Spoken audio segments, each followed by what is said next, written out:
বন্ধু ছিল, মিনি আর চিনি।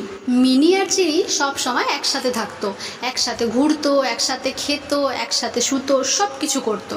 চিনি খেতে ভালোবাসতো অনেক চিপস। মিনি রোজ ছিপ আর বড়শি নিয়ে চিনিকে চিপস খাওয়াতে যেত।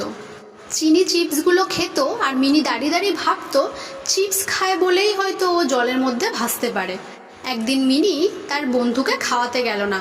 সে সব মাছদেরকে দেখতে থাকলো তারা কিভাবে জলে ভাসে।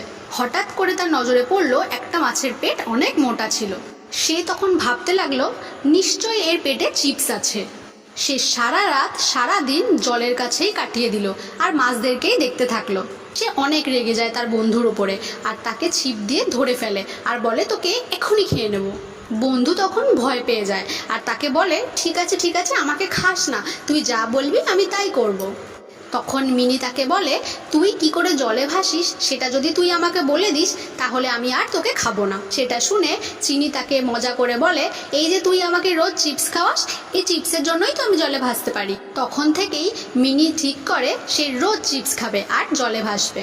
তখন থেকেই মিনি রোজ 2 প্যাকেট করে চিপস নিয়ে যায় আর দুজনে খায় আর জলের মধ্যে ভাসতে থাকে। জলে ভাসার আনন্দে মিনি চিনির চিপসগুলোও খেয়ে নেয়, এত এত চিপস খেয়ে নেয়। সে ভাবে সে যত বেশি চিপস খাবে সে তত তাড়াতাড়ি জলে ভাসতে পারবে। রোজ রোজ এত চিপস খাওয়ার ফলে মিনি অনেক ফুলে যায় আর সে মনের আনন্দে জলে ভাসতে থাকে। গল্পটা কেমন লাগলো জানিও, ভালো লাগলে লাইক, কমেন্ট আর সাবস্ক্রাইব করে দিও।